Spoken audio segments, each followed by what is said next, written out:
You don't come into my house and push us around because you think you're somebody different than this. No, this is how this school was built. It's like walking into the Navy boot camp. Are you kidding me? You're going to cut off your dungarees because you want to be cool? You're in the Navy, son.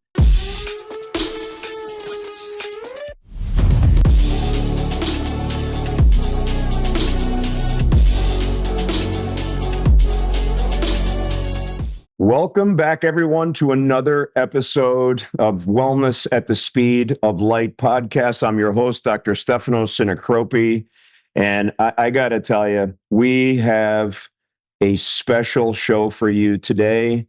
This guy is honestly, legitimately one of my heroes, Rudy Ruettiger. The movie Rudy was made after him. My two favorite movies all time in life. And I have a hard time with other people that don't have these as their top two movies are the movie Rudy and Rocky. That's it. And I know Rudy loves Rocky, and we'll talk about that. We'll talk about that in a little bit. But he has inspired millions, and I don't say that lightly, millions of people throughout the world to make positive changes, to inspire them, to be their best. You know, one of the things I took from his documentary that someone said is we're all underdogs. Most of us are underdogs. We don't have this incredible innate ability and all of a sudden are vaulted up to the top. We're really all underdogs.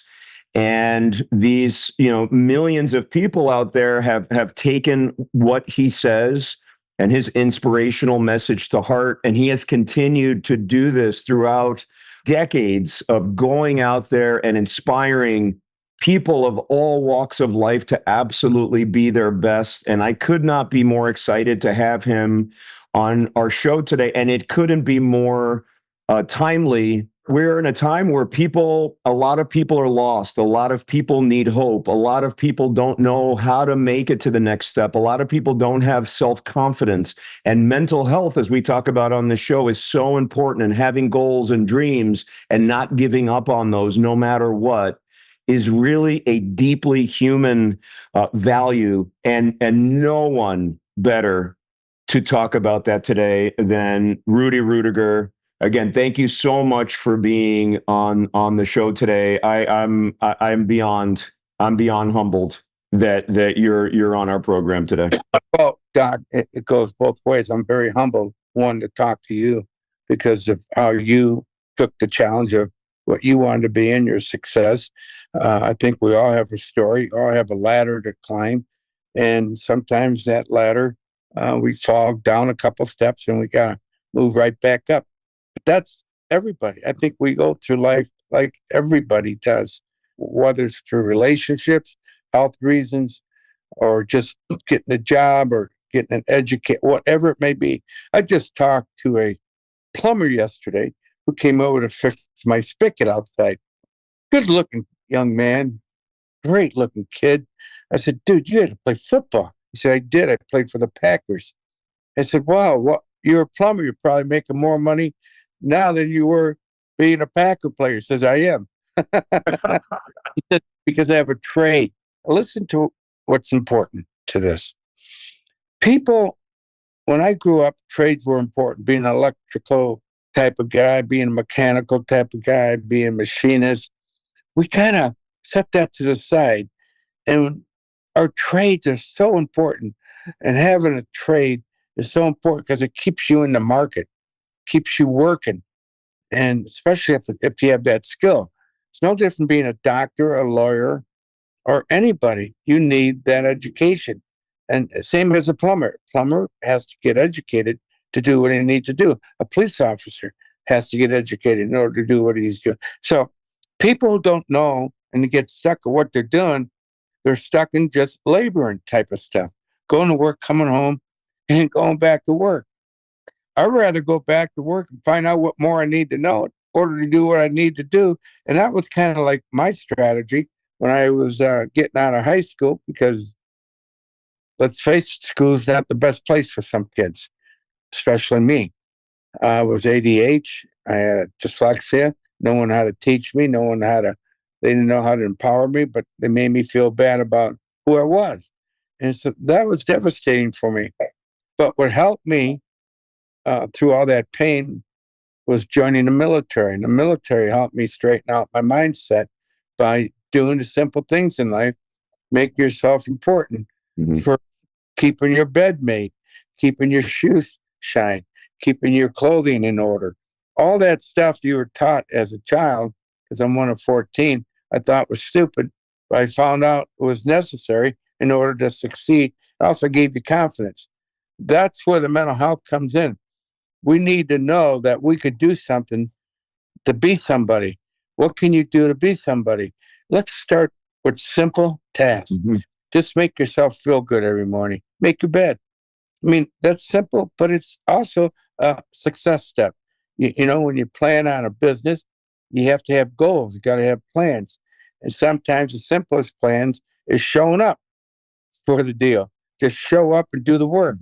Sometimes we don't want to show up because we don't think we can do the work. Well, that's another step you have to do. Get people around you that can help you when you do show up, get to your next step. So we got a lot to talk about and a lot of things to do, of course. But first thing I had to do is build my confidence in Rudy and who I was. Absolutely. And, eventually, everyone knows the story. You eventually went on to, walk on at Notre Dame. And we'll talk about that story here in a minute. No one's ever been carried off the field. When I watched that scene in the movie, I'm almost overwhelmed. I could watch that 20 times in a row, including the real, when they kind of show the real thing in the documentary, it's more the pictures. They show a lot of still pictures and this and that, but what an important moment. But before we get to all that, you come from kind of an industrial Midwestern town. And I kind of hear in yourself and your brothers when they talk and everybody else is when you come from those towns, a lot of times you don't feel like you can get to these amazing places. And I know there's been some very interesting, people that have come, from where you're from. But can you talk about that kind of the growing up mentality and how people need to feel like they can be anybody coming from anywhere? Oh, absolutely. The narrative, we always fall into the narrative. Whether you go to church, there's a narrative there. They put guilt in you. They put fear in you. They put doubt in you. If you don't treat your neighbor right, if you swear, if you do some stupid things, you're a bad guy. No one's bad. We're all going to make mistakes. Just have communication with God, and quit listening to the narrative of people that make you feel bad. That's one. Two, the news gives you the narrative of the big guys make it. They always show the guys who are rich and famous and who have the ability, but it's how they throw that image out there to the people, and people get confused. Oh, I can never be that. I can never do that. They're too good looking. They're too smart. I like American Has Talent watching that show. That's because, man, you could be anybody and become awesome. They don't mind telling you either. If you're a goofball, you're a goofball. I'm not after the goofball. I'm after the people with passion, the people who really want to put the work in, who really want to try. And it's not your age. It's not your looks. It's not your size, of course. And it's your mental capacity that you create between your ears, those 8 inches, and how basically you take these steps to make yourself successful. And I think coming from a small town, they taught you going to work, coming home is honorable. It's true. It's honorable to have a job. It's nothing wrong with packing that lunch bucket and going to work. So if I could pack a lunch bucket, go to work, I could do that with my where I want to go too. Just pack your lunch, man, and go to work. Do the work. Show up, because that's what you had to do on the job. You got to show up in order to get paid, and you get promotions as you stay there longer. You get promotion. Well, you promote yourself as well if you show up and do the work. You could do it yourself. You don't have to wait for other people to promote. You promote yourself. And that's why I started understanding from a small town when I hit the military and boot camp, everybody's somebody, everybody comes from someplace. And it doesn't matter whether you're black, white, brown, yellow, Catholic. Democrat, Republican. They don't care. They don't ask you any questions. Can I trust you? You know, are you a brotherhood? Is there a brother? Can we work together? And that's what teams are about. And that's when I realized, boy, we really divide this people. And it's look, some of my best friends are friends that are just common people, ordinary people that love what they're doing. Whether he's a man, a plumber, electrician, or a fisherman, but they're into what they do and they take no shortcuts and they put the work in. And I honor that. So when I was in the Navy, some of my best friends after the Navy were rear admirals, and I was just a seaman, but those relationships developed over time. And people who been through what we talked about, who conquered that pseudo image people give you, or this what you should look like or be like to be somebody. Now, when I look at you, Doc, I could never be you. You're too good looking. You're in shape. But that's the image people give you. You can't be him, right? Why can't I? Why can't I be part of your team? Why can't I be part of your specialist area? Of course you can if you put the work in and you get the knowledge to do it. You accept that work ethic, that getting better each day, because we all have the capacity of being better. When you have that mindset of accepting people's heart and determination and passion, life becomes different. It becomes a whole different story. It's not that phony rah-rah stuff. It's showing up, doing the work. And you don't have to yell or scream to get into people's head. You just do the work and empower. And empower people. That's what kept me, it's funny. And when I was going to middle school, I had a dyslexia issue, which I didn't know I had. I thought I was stupid because I couldn't read like my friends and that. So I thought of other things to do to overcome that by being a goofball, by being funny or talking a lot. But I ended up talking a lot for my living now. That's what I do. Yeah. And I was developing that skill as I was going through those struggles. I wanted to do what they were doing, but then I realized, I can never be that accountant because numbers and I don't get along because of dyslexia. But I could still be part of their organization somehow. So I go speak to accountants. I go speak to all these lawyers. And I said, wow, look at that. I did it. And I am part of them in another way, So my point is, it's like me wanting to play for the Yankees, which I never did. But the Yankees brought me to Yankee Stadium and gave me first base in the fourth inning. So I was part of their tradition without, I'm part of the Yankee tradition without being that star. But that's what I realized at Notre Dame as well. Setbacks are your setups. Every time you get set back, you can't have a victim story or can't poor me story or the pity party. You got to say, okay, what do I need to do to get better? Okay, so I can't make it here, but what can I make it in? And simplify your life. So you got to go in detail. What can I do that's good, right? And I could show up. That's what I'm good. So I show up. Okay, what's the next step? How can I get that information I need to get in order to be what I want to be? Ask questions. Ask questions. Get around people who want to help you. See, they never taught that in school, but the military taught me how to collaborate. That was so important. Collaboration was the key to my success at Notre Dame. When I showed up at the junior college after my friend died, I realized life was too short and I'm not going to live in regret. That's the big thing. I'm not going to live in regret. I'm not going to be that I shoulda, coulda, woulda guy. And I couldn't handle that. So at least if I tried, I know I'm not that coulda guy. I tried.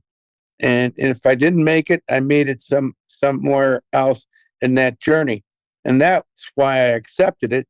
At least I'm trying. If you don't try and fail, you won't learn what you need to do next. That's why you need people around you to go to them and say, what do I need to do? And they tell you. It's real simple. And when I start simplifying my life, the success start coming. The grades start coming. Then you go over to Notre Dame, you ask, what do I need to do to get here? you need this course, that course, that course, this course. I can't take microbiology. I'm not that smart. So you go to the junior college, what course you have that could transfer over that will take care of the microbiology? This course will handle that. And it's a course I can handle, and it's more simpler than microbiology. Bingo. High school, you don't take this course, you can never go to Notre Dame. Well, hey, you know what? I took a life science course that transferred to Notre Dame. It took care of that microbiology. Dude, you duped me. So I never go back to guys who's going to tell you something that's, I'm smarter than you, I'm better than you. I stay away from those people. And you get around people, hey, look, here's what you need to do. Here's where we need to dig right here. This, you need to do this, and this will qualify for that. And it start making sense. So much sense. You know, I ended up at Notre Dame cum laude with honors from a junior college to Notre Dame. And that's how they wanted to see, can you do the work? Didn't ask you, hey, this science course transferred over to take care of this science credit. Bingo. Math too. Same way with math. I couldn't take the higher level math, go to Notre Dame. So at the junior college, you took a math course that could transfer over. That qualified for that. We don't tell kids that. Shame on us. Some of your greatest doctors were the dumbest people in school sometimes. That became very bright because their brain worked differently, and no one knew how to nurture that brain. It's that focus. It's that there's so much power between those ears. We don't know how to tap into it. It's because we buy into the goofy information that people give us, and that self-image they give us of how they look at us and how we look at ourselves. That's where the confidence comes in. Once you hit that confidence level, those little triggers happen because now you find out what you need to do in order to ignite that brain power. We have so much brain power. Look at the world. Where would we be without all this brain power? That doesn't mean people with the brain power have all the answers to help you either. It's very significant that you do get around the right brain power people in order for you to do what you need to do. That's the challenge. Listen, there's so much to unpack there. And, you know, I just love everything you said. And the way that you approach life, you know, you talk about relationships, collaboration, not talking down to people, not putting people, you know, in boxes. It really translates to all, you know, walks of life. And, you know, one of the things that is a pet peeve of mine, and it should be a pet peeve of everyone, is exactly what you talked about. And that is the negativity, the negative people that we have around us that tell us things that then pigeonhole us, and we start believing in that. And that's why, you know, self-belief is so important. You know, one of my favorite sayings, and it comes from, you know, the great Les Brown, a motivational speaker. Yes. Is, other people's opinions of you are none of your business. And to be honest with you, when I watch everything, your documentary, your Broadway show, when I watch the, you know, the movie, you seem to exude that. There were so many doubters. I mean, everywhere you went, left and right, people just didn't believe that you can do it.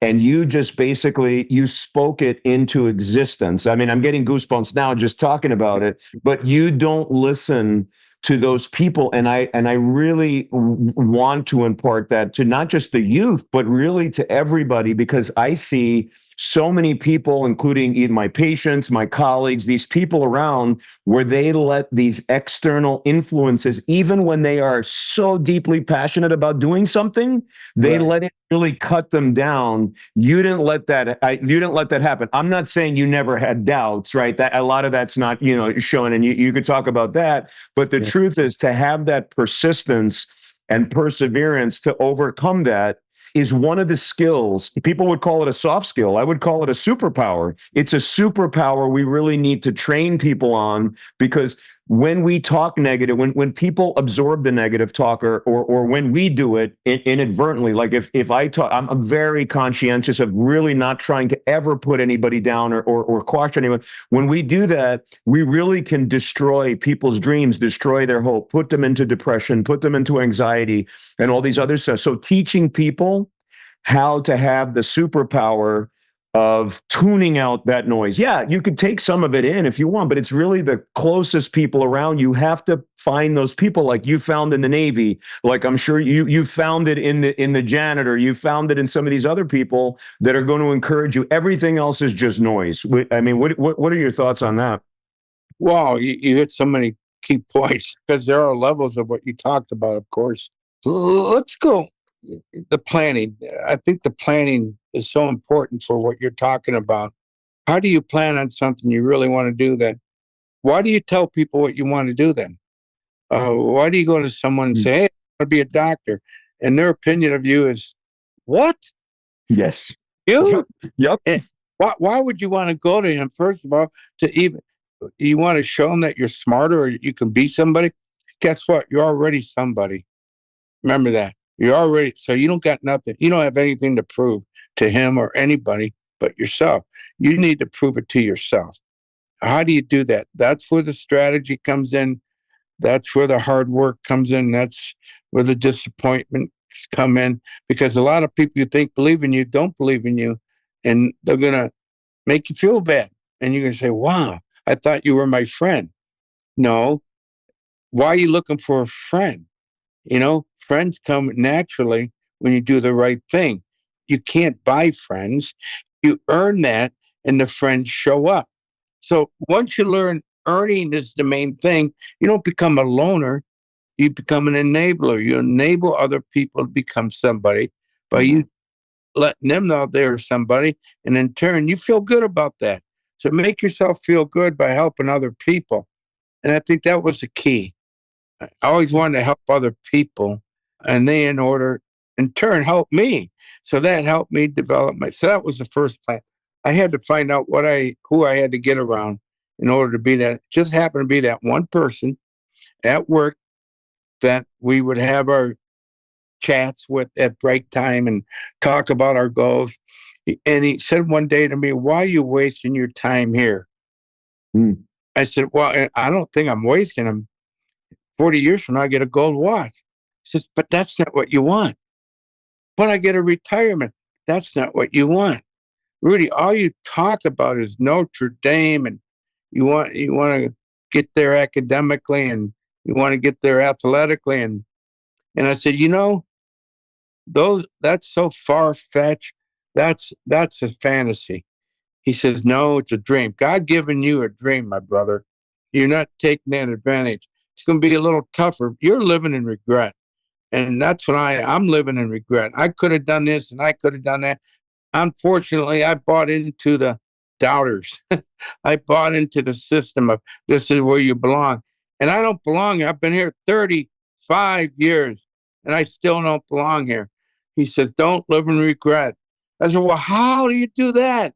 He says, "Just leap on faith sometimes and you'll find out what you need to do." Well, I didn't understand that to the day he died. And that's when the bell went off and the light bulb goes off. I'm not going to live in regret, and I'm not going to not go for the dream unless I find out what I need to do. So I'll go towards the dream. Life is too short. You don't have that much time, brother. If you got 80 years, 90 years, 60 years, you don't know. But at least you're moving towards your goal and you can feel good about yourself. That's the confidence level. By going out there and failing and getting back up, and you develop, you don't get confidence by saying, "God, give me confidence." No, you got to go earn it. And when you earn it, it becomes more powerful, becomes that chip on the shoulder.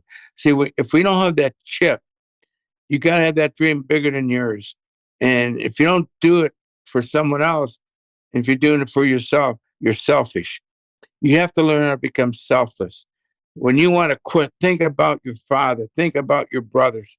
If you quit, they quit. No, you don't quit. I think that was the driving force of building the confidence of that chip. When you have that chip, you're going to get confidence. Trust me. You're going to find out you belong there too. Just like the classroom. When I showed up at the junior college, there was a little brother sitting behind a desk, only 100 kids. Now, think about this. If I would have felt sorry for myself and had a pity party, and I'm going to go on with this because I use that same motto building the movie. If I sat there and felt sorry for myself and took death as a tragedy and blamed God for that, no, it wasn't God who did that. It was you who did that. You took the shortcut. God didn't take that shortcut. You took that short. He gave you power of choice. And dude, you made the wrong choice.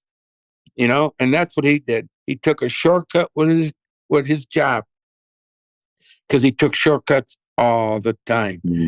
And these shortcuts will get you one day.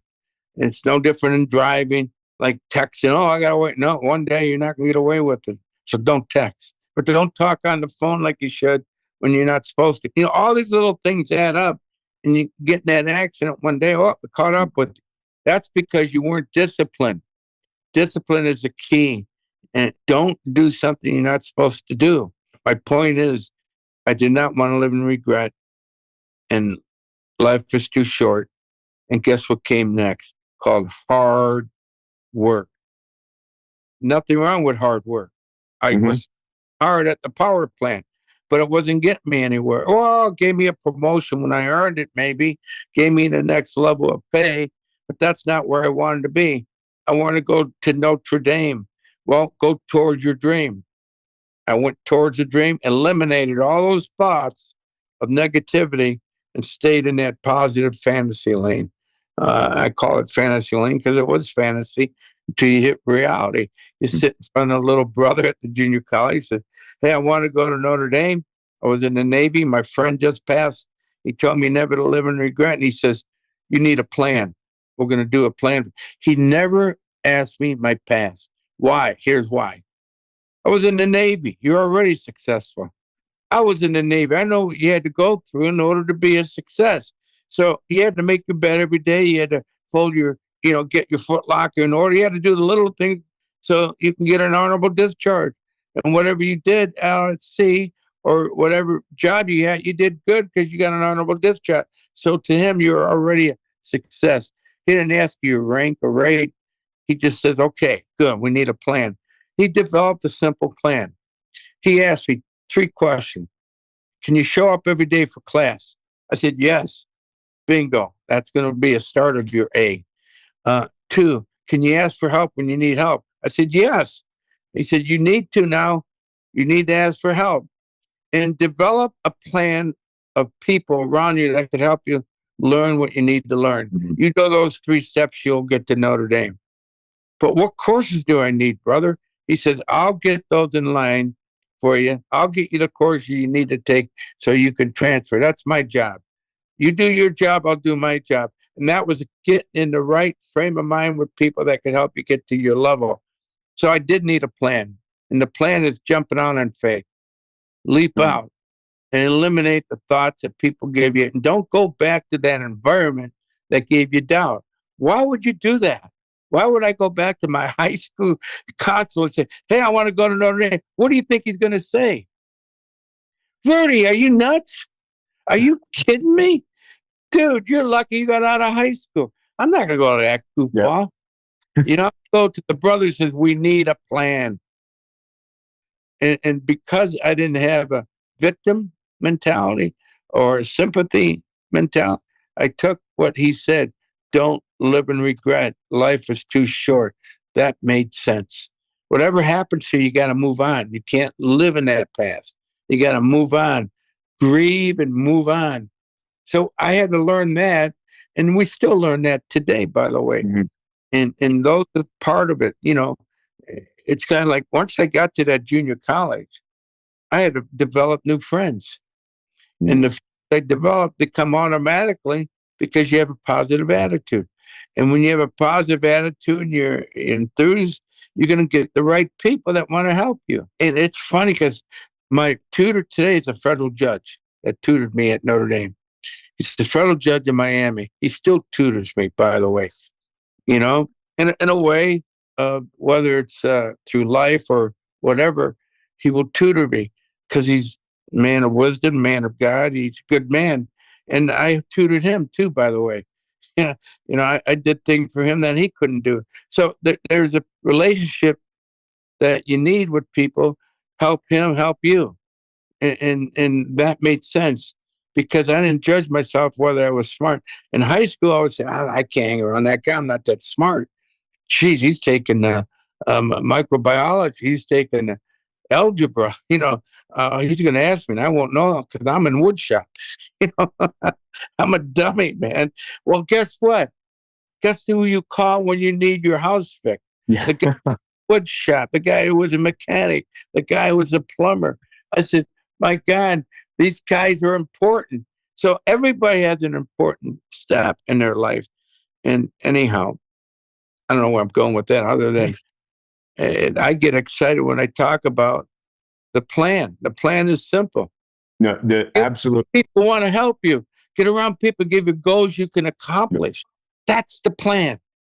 There's the famous saying, right? When you fail to plan, you plan to fail. You brought up so many great things. I mean, everything you say is so important for people to really take in. If you don't have a plan, and I see that all the time, people don't have a plan, from students that want to be doctors Right. to kids that they're like, I want to be a professional athlete. Well, are you doing these steps? You don't have a plan. Do you have a train? Do you have people around you? Do you have, Right. you have these other things? I mean, you brought up so many things that, I want to unpack, but one of the things that I love what you said is sometimes you just have to go for it. And sometimes it takes a moment for that to happen. One of the things that I love, I'm a big, I like listening to Steve Harvey. He has like really cool stuff, and he has such a good story. I mean, the guy lived in his car for a while. I mean, he's an amazing story, but he always talks about, if you don't jump, your parachute will never open. That is your story. You just decided to jump against,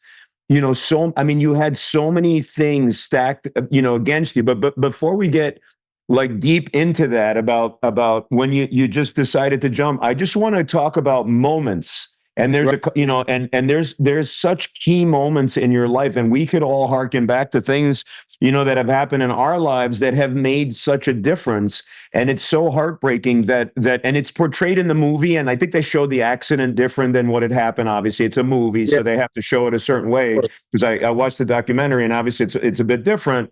But the interesting thing is that sometimes these moments that happen really determine if we go left or we go right. And you decided to go right because that moment you realized this was this guy was sort of an inspiration to you, somebody that was behind you, and you saw that, and you're like, this guy. And I talk about this all the time. I try to inspire people.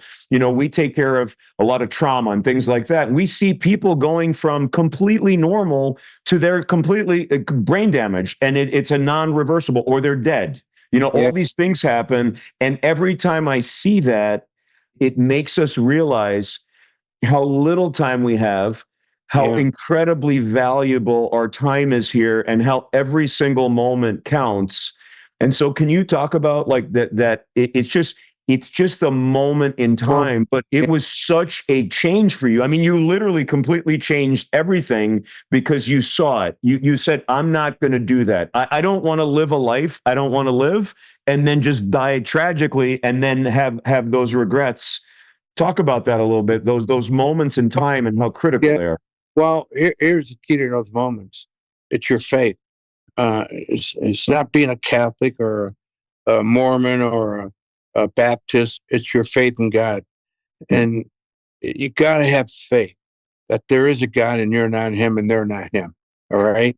Once you understand that, all this controlling type of religion and controlling type of attitude, they control your mindset on who you are and what you could be, and get your relationship with God. And guess what? Those moments will come alive, and it gives you that feeling inside that why not you?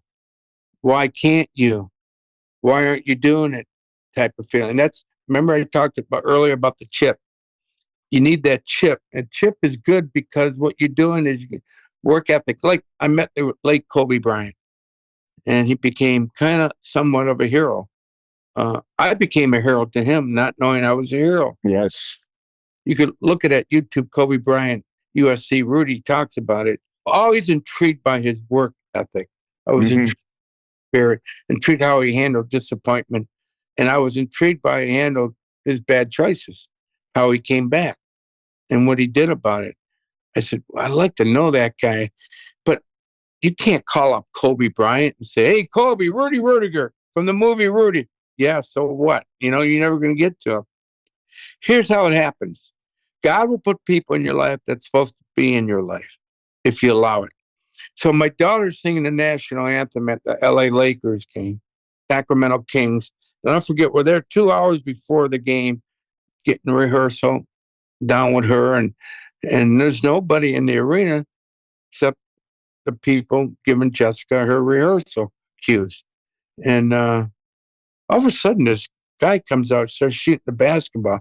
But he's real, you can see he's passionate because he shoots 10 shots.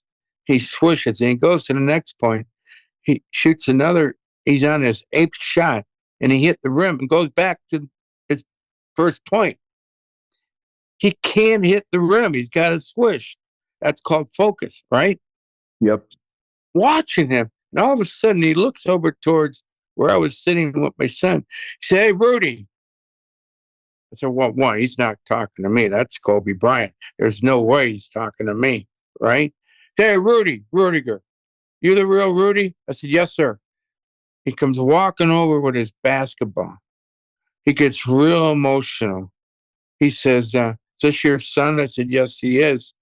He said, your dad's my hero. He said, I heard your daughter's singing the national anthem. I said, what? You all know that? He said, we all know that. All talking about you, all those guys in the locker room. They know who you are. I know who you are because I always talk about you. Well, When I was 16 years old, I watched your movie. It gave me a real simple philosophy. It's called God's given me all the skill and talent, and I'm a victim in my own mind. Rudy, you taught me quit being a victim, work hard, and just get better. And 20 years from now, you will not live in regret. I said, wow, you got that out of the movie? He said, that's why I'm here. I wouldn't be here if it wasn't for you. wow. I was 16 years old. Now, think about this. Think about the what you put out in the universe will come back to you. I never met Les Brown, but I love listening to him. He inspires me, man. He says things that are so, but never met him because he had a different speaking tour than I would. He's a much higher level speaker at the time. And there was another guy by the name of Zig Ziglar I used to listen to. Yes. Wow, Zig and Les. And there was so many speakers that were I connected to. They were the real deal. Les Brown was real. Zig was real. All these guys, I ended up meeting them later on in life, speaking on the same platform going, isn't that something? I made it too, But when you listen to Les Brown, he connects in a very powerful way because he's a faith, number one. And number two, when I said, wow, I'm on the same stage as these dudes, that's because I leaped out like they did. I leaped out like maybe the way Kobe did. Even he had the skill and he leaped out in faith and did the work ethic Mm-hmm. and got better each day. And that's all I did. I showed up for work. I showed up in the classroom and I got better each day. And all of a sudden I'm there too. So that's the moment I think we talk about. We have many moments. Yes. It's your moment and when you were in school when they made you sit in the back of the classroom because you didn't do your homework, but you played baseball in your backyard, became Mickey Mantle, and you're the home run derby king. You come to work, school the next day, bragging about being Mickey Mantle, but you didn't do your homework. And the teacher's mad at you because you didn't do your homework. She sits you in the back of the room and you're getting mad because what's wrong with me? I'm Mickey Mantle. Yeah, exactly. That's a fifth grader saying that. And she made you feel stupid because you didn't do your homework. Well, the homework wasn't important. You know what was important? How she empowered you to do the homework. Rudy, I know you're going to play baseball when you go home. I hear you talk about it all week. So the first 5 batters for the Yankees are the first 5 presidents. Learn those. She would have done that. That would have been an association. They don't teach association, Kids learn through music. Look at how do these guys remember all these words, but they do bad in school? That's because they don't teach the rhythm. Yep. And the association and what makes them tick. So we don't teach that, and that's where we fail in math. That's where we fail in English and history. We don't teach history right there. We don't say the Pledge of Allegiance. I pledge allegiance to the flag of the United States of America, to the Republic. We don't even teach that. We're a republic. We're all one. We're not Democrats, Republicans. We're one. We go on and on with all this. There's no democracy here. We're a republic. Dude, wake up and look at the division that started. We do it in our schools. We do it in our churches. We're divided. No, Jesus only spoke in a 25-mile radius. That's it. You know, he's the most famous human being ever. And I said, you know what? I could be famous too. I would say stuff like that to me. I want to be famous. We all want to be famous. Well, how are you going to be famous, Rudy? You can't do anything. Well, I could show up for work. I could show up for practice. I could practice like you practice. I could work hard. And where that's going to get me, I'm going to have faith that it'll get me somewhere because I have a goal and a dream to play one time at Notre Dame. But in order to play one time, I got to get in academically. So I got to go to class. I got to go to ask for help so I can get the grades. And if I do that, then I'm at Notre Dame. Then I can go walk on. It's the plan. It's the steps you need to take. You can't get there in one big leap. Take the small steps, and all of a sudden you're there. And that's what Kobe was talking about. Mm-hmm. And that's why the most talented people, whether you're a doctor, a great athlete, they all understand those small steps. People don't understand what they need to do in order to be what they have to be. And I guarantee you the stuff that you do, people don't understand the little things you have to do in order to do what you need to do so you can make that a perfect operation or understand the issue that does come up because you're prepared for it. You prepared yourself for it. People don't understand that. It's called hard work, guys. It's called time and effort. And you all don't want to do that. You just want it. You're not entitled to anything. I go, no, I get off track here. But, I had a talk with a young man. He can't understand why he can't get a scholarship in college. And I said, well, let me ask you this. Have you showed up the college you want to go to? No. Well, so how you can get a scholarship if you don't show up? They don't know you. Go where you want to go, and maybe you don't have a scholarship right away. Go to practice, and all of a sudden they may see you do have the ability. But what if you don't have the talent and skill that the other guys do? You're still part of something. You're part, like me, I would always say, I'm the janitor, and I had a great conversation today. He was just a simple man. And I asked him why he's so happy coming to work every day because I had to work with him. He always would say, I'm at Notre Dame. I said, wow, it made sense. He's at Notre Dame where he always wanted to be. He was at, and he would clean and not take any shortcuts because he has pride. And that's a successful man right there. And when he would say, I'm at Notre Dame, I realized when I at my pity parties, he says, you're at a place where people want to be and you're with the best team every day, the best college football team in the land every day, and you're complaining?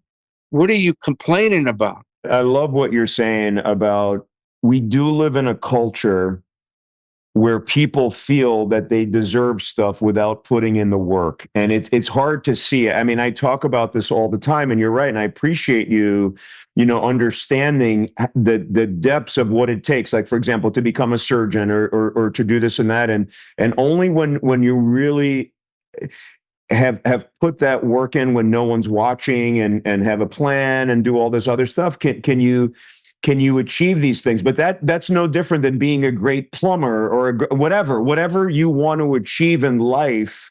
You're not entitled. You don't deserve anything. You don't deserve a promotion. You don't deserve anything. You have to really go out and get it. What I love, and everyone talks this way. I mean, the only thing that we can control is our effort. I can't tell like somebody I'm mentoring, you know what, get more talented. You know what, I just, you know what, go back, go talk to your parents. Let's just get more talent. Come back when you have more talent. No, the only thing that we can really help people is to control their effort. And for as a physician, not, it's either controlling their effort when I'm talking to people about being successful in the medical field, or I'm talking to my patients about controlling their effort in managing their own health. Because you have to have an effort. You can't, if otherwise you're letting other people decide your fate, right? You're letting people tell you what to eat and what to consume and what you consume on social media and all this garbage that's out here, all the negativity that we want not to consume. So all we can do, and man, if you guys haven't seen the movie, geez, please go today. If when you're seeing this, go and watch the movie. But it is, you couldn't control your height. You couldn't control your weight. You couldn't control your dyslexia. You can't control those things. But you know what you did? You controlled what you could control. That is incredible. You controlled what you can control. If you have a commitment, all those things will fall in place by people coming around you, supporting your commitment. So they don't look at your skill level, your talent level. They're inspired by the commitment. You show up, get your butt kicked there, and you get back up.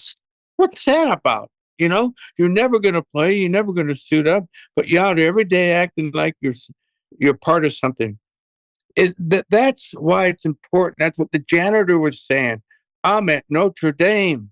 I got to say, dude, you got to show these kids there's pride in that uniform. You don't cut the pants half off so they look cool. Are you kidding me?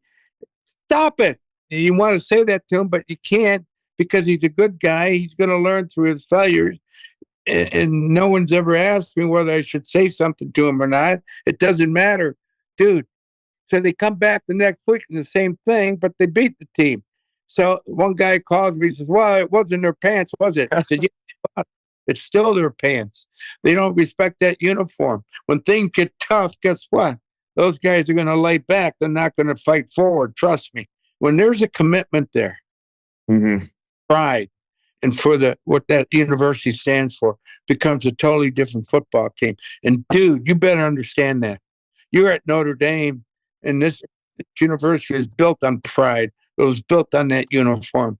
And it's not the name and back of that uniform. It's Notre Dame, what it stands for. And that's why I succeeded at Notre Dame, because I'm the only guy without a name on my jersey when I suited up. Didn't matter. I had Notre Dame jersey on. I had my Notre Dame football pants on. Are you kidding me? And a gold helmet that was painted. Are you kidding me? How many guys would love this, And I'm going to complain because you didn't put my name on the jersey. That's what the sports guy comes in, the writer. He said, you're the only guy without a name. How do people know you? I said, the student body knows me. That's who knows me, because they saw me win the bingo bouts, and they love walk-ons. And when a walk-on plays, they cheer. That's how they know me. He said, well, this never happens at Notre Dame. This only happens in Hollywood. He gave me a dream, I didn't realize it until I saw the movie Rocky.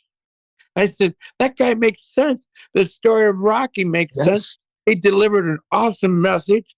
Maybe he created a message of boxing, but he delivered a message of hope, of determination, of perseverance, of work ethic, all the things, until here's what preparation ended up. He didn't still believe. Now, you'll relate to this. When he walked in that arena for the final time, he had, in his uniform, the other guy had his uniform on, right? Yeah.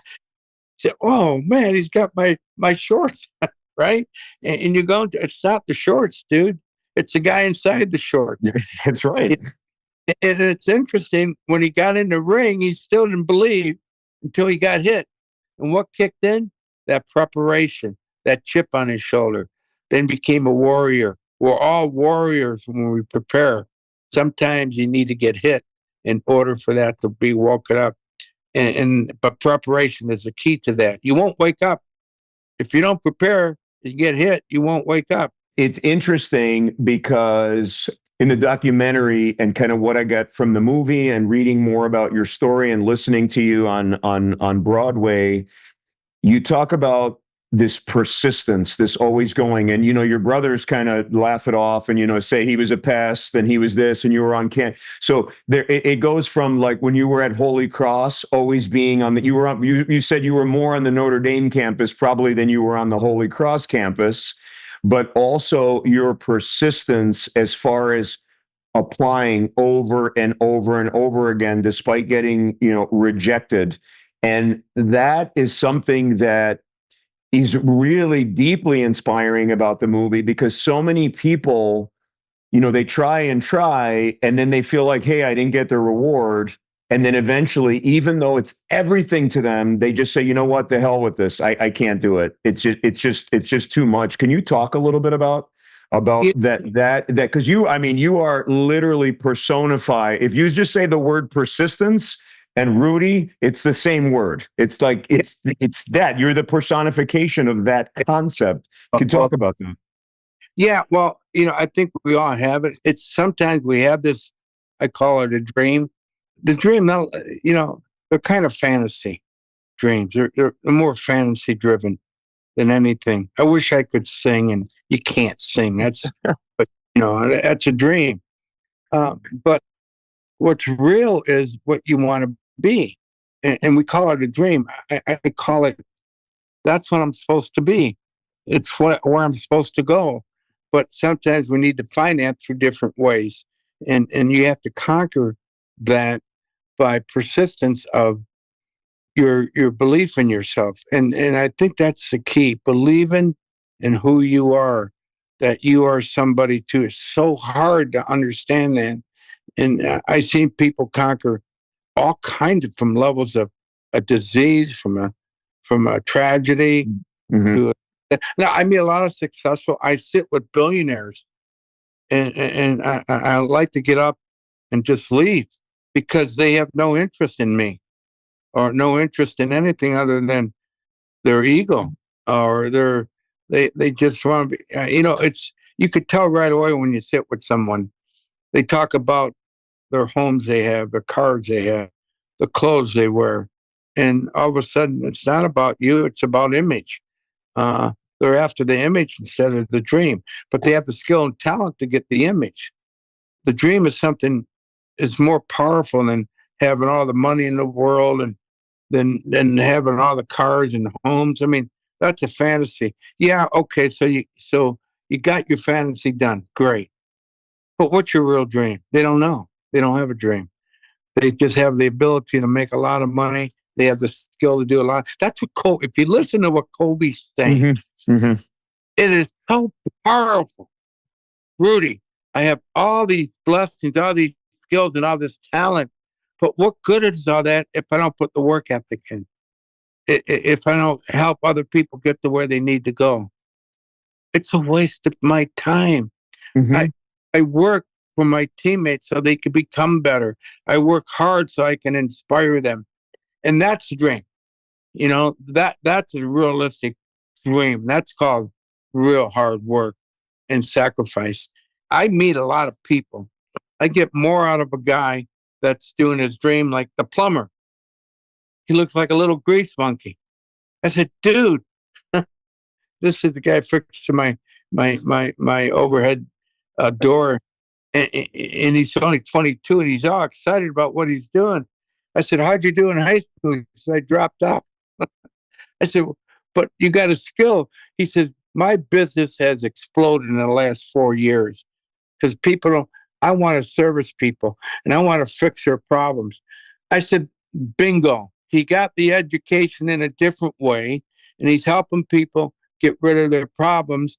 And we think we need education in order to do our dream. Yes, education is so powerful if you have the right purpose. Yes. That's the key. So because you become a doctor doesn't mean you're successful in my eyes. I want to see, do you really care? People who are true champions don't care what you know. They want to know how much you care. And that's the people you want to be around. If you care enough for me, we're going to do good. A good football coach who really cares, So he's going to understand the tradition. What got this team here? What got this university here? And this is what you abide by. You don't come into my house and push us around because you think you're somebody different than this. No, this is how the school was built. It's like walking into the Navy boot camp. Are you kidding me? You're going to cut off your dungarees because you want to be cool? You're in the Navy, son. Yeah. You all dress alike. You shine your shoes, you wear your underwear with your name stamped on the back. Everything's the same, and we have to have pride in that. And if you ever see what's more proud, my son just became a police officer. I'm so proud of him because Congratulations. That's amazing. Amazing. well, he didn't do good in high school. He barely got on. All I told him in high school, he kept telling me the teachers aren't teaching him. And it's, Danny, your job is just to get through. Just get through. That's your job. Do it. Then he got lucky. He got into college. And college he was playing hockey. He says, Dad, I am not learning anything. He said, Danny, your job is to show up for class and just get through. Go to just get through. That's it. He said, you'll find what you need to do. So guess what? He got into a study called criminal justice. He got passionate. He got real passionate. He's got not only good grades, he went to the police academy. He one of the best students in his class. And he's the same kid that was having a hard time at school, but doing better now because he's doing something. I said, what's your key? He said, I want to help people. Bingo. And that's why he's going to be a success in his career because he gets that. And if we take a career just to make money, boy, you're going to have a lot of lonely moments. No, you know what? Absolutely. I talk about it all the time. Yeah. It's really about finding what you're passionate about. And I've seen that. It's something, even when I was a kid, it always bothered me when people were doing things and all they did was complain about it. They just complained the whole time, which means they're on the wrong seat on the bus. And so what your son did is obviously he found his place where he can help people.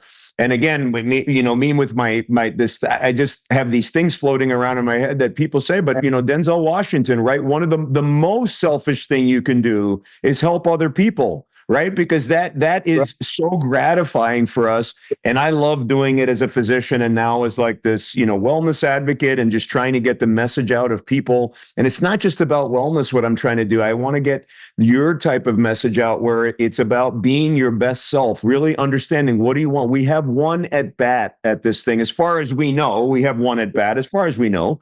And you want to make the most of it. And if we help, one of the things.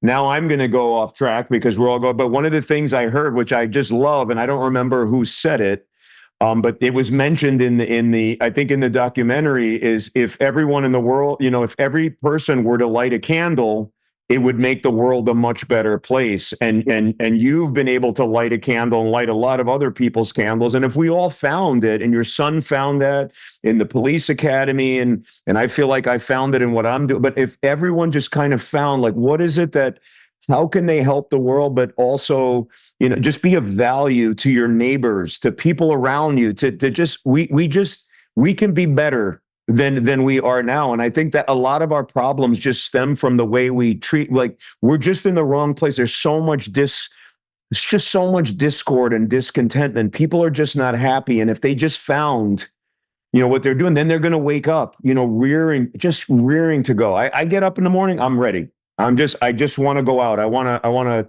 help people. I want to send a message out. I want it, whatever. And we just need to do that. And that's just what you described again. And that's what you personify is just, you got to find, you're absolutely right. Just doing it for the money or just doing it for this or doing it even for the ego and things like that is there's such an emptiness there.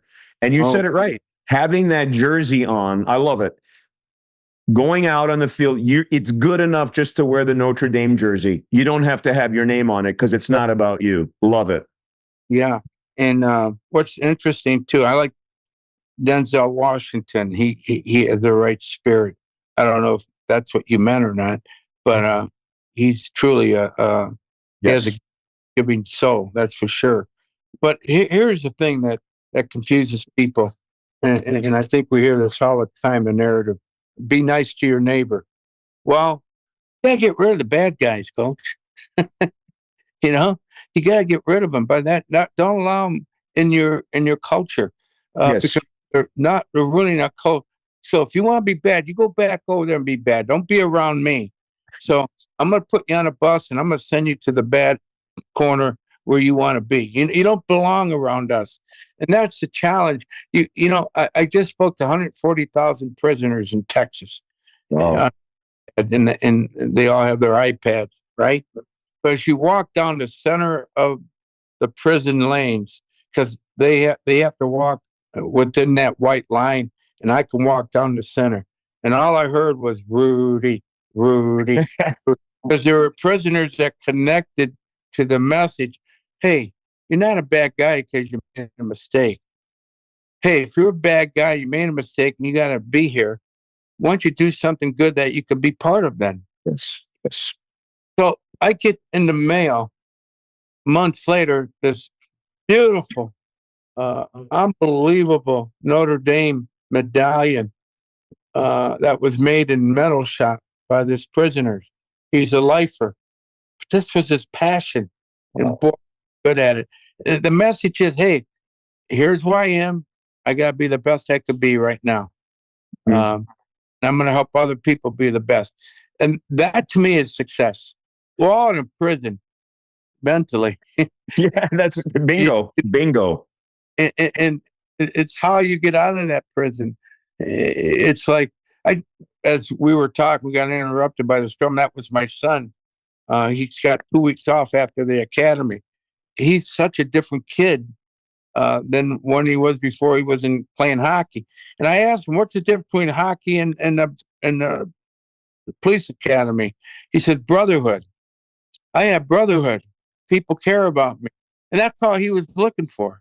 Mm. He wasn't looking for, I'm better than you, I'm faster than you, I'm quicker than you.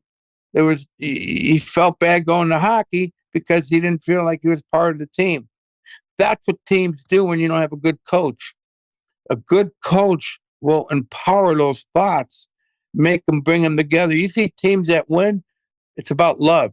When you see an athlete, uh, think about this. When they interview him after a game, first thing he thinks is God. That's a good man. He thinks his family, his mother, his father, whoever, Mm. then his teammate. See, the priority is God, team, and family. It's all important. You can't do anything without God's help. I'm sorry, you just can't. Mentally, you'll be in prison the rest of your life if you don't have his help. So you gotta have that connection. I'm not a religious guy, but I'm a God guy, and because I'm tired of being controlled by narratives that aren't true. Be a critical thinker, guys. Be a critical thinker. Learn to be a critical thinker. Do your research, do your reading, find out what is what instead of believing in what people tell you. Check it out and do your homework. Don't believe in. Look, I'm not going to get into that.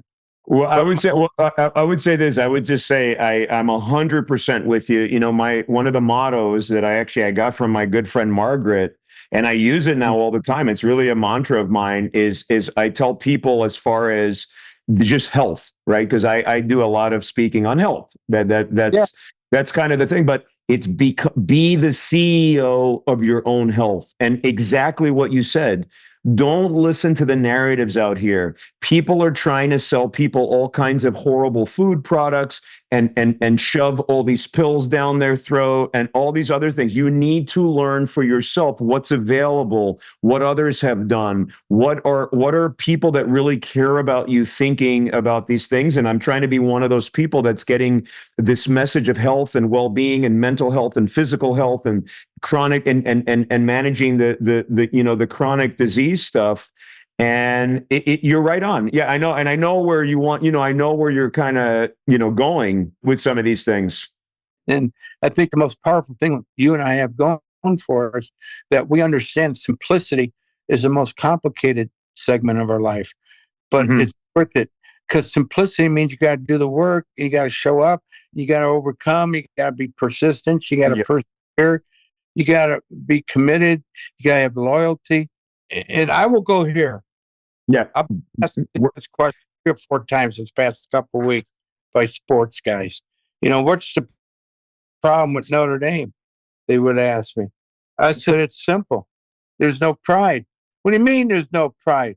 Where's your football? And you got the Green Bay Packers, that New York Yankees, they uniform. Well, they lose themselves. They have pride in uniform.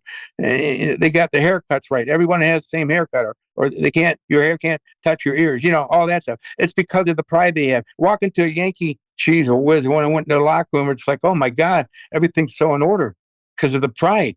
They have pride. And we're not teaching that. Why aren't we teaching that? Because we got to build bigger buildings, bigger complexes, so we can attract. Now we got this. We got to pay these guys millions of dollars in order to play. Are you kidding? Really? And I heard this one guy from Miami he's speeding 83 in a 35-mile-an-hour zones. He won't wind his window down because he's in a because he makes $30 million a year and he's driving a Lamborghini. He won't honor the police officer. Wind your window down, sir. He wouldn't wind it down. I'm asking you to wind your window down. It's called respect. Wind your window down. Then he gets mad because he's a star and you're insulting me because no, dude, I didn't make you late. You made yourself late, right? But you could have killed somebody while coming because you were late. Right. These responsibilities, when I'm talking about, that's what's not taught. And that's what I'm talking about. And I talk about the things reality is we give entitlement to people that don't deserve it. Wait a minute, dude. The Notre Dame quarterback was making $1 million last year, and Brock Purdy was making 800,000. I didn't even know that. That's Yeah. Listen, and again, I mean, that's insane. You just blew me away. I cannot believe what you just said. True. And these guys in Alabama are making $5 million a year as linemen, each lineman. That's what I heard. And if they don't like the coach, they could leave. They don't like the program because they feel they're not dressing or not playing, they can go to another university. NCAA should be slapped in their face, and the NFL should say, stop it. Please stop this. You're ruining our character of our players. Yeah, well, you always have problems now with character because that's what you're enabling. It's all about money and power. And that's what I'm saying. These people are buying into these narratives of money and power. Dude, believe in yourself. If you're a plumber, be a damn good plumber. Love it. If you're a doctor, be a good damn doctor. Stop this. I should have this and I should have that. And it's not your eyelashes that make you famous. It's not the clothes you wear, but that's what they're throwing out there to these kids. And they're getting all confused. That's why we have a drug problem. That's why I have a self-esteem problem, because they're buying all these stupid images that's making money for all these goofy people. So my whole point is, where do we stop? Well, we have a purpose. We have a community. We have a culture. Let's start with our culture. Let's start at home. The culture that in me culture, the entitlement culture, whatever. But it's interesting because I can tie it back all into, and I just want to kind of get back, to just kind of did. But what I was going to say is it all ties into what is happening in the world of how sick our society is becoming. And I mean mentally and physically ill, because everybody is taking advantage of these people that have like self-esteem problems and all this other stuff. Because if you have a self-esteem problem, I can sell you anything. Yes. You do this, do that, and all this stuff. And it goes into the bad eating and the horrible lifestyles and just getting all, sucked up into social media. And it's not a good, wholesome environment. We need to go back to the basics. I'm with you. I mean, we sound like a bunch of, we sound like a bunch of older guys now talking about this stuff, but it's so important.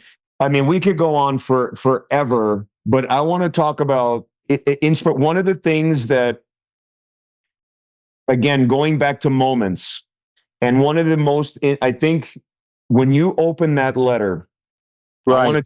I want to take you back to that moment. I'm overwhelmed with emotion about it because I know what that feeling's like. I Yeah. want my children to experience that feeling. I want people that I know to experience that feeling. What was it like when I mean, first of all, your heart rate must have been like 200, 250 when you Well, opened that letter. But how did you feel when it said you are accepted to the University of Notre Dame? That's like, it's overwhelming. I mean, I know how they depicted it in the movie, but did you just throw yourself on the floor? Like, what'd you do? Like, what'd you really do? What did Rudy okay. do when you got Let the me letter? let me explain it this way. When I played at Notre Dame, that was my job. I was supposed to do that. When I got accepted to Notre Dame, that was my job. I was Hmm. supposed to, but it was the journey that was so emotional in that moment. The journey was so overwhelming of that moment. That's where I caught up in the emotion. It Hmm. was all worth it. All this, what I had to do to get here.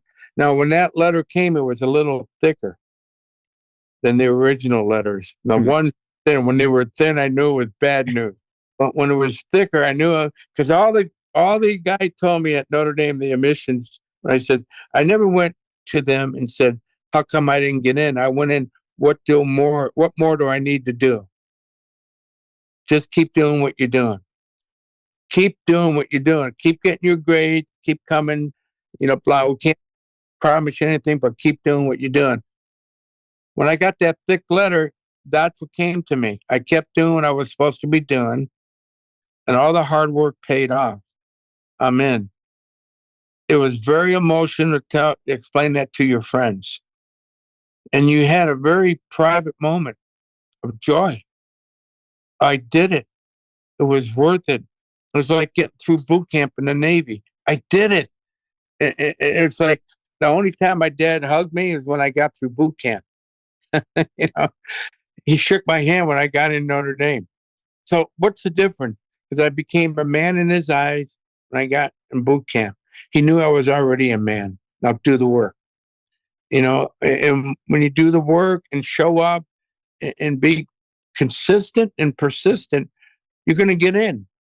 You will get in some way, somehow. It may be another way. Just because you didn't get in this time, there's another way of getting in.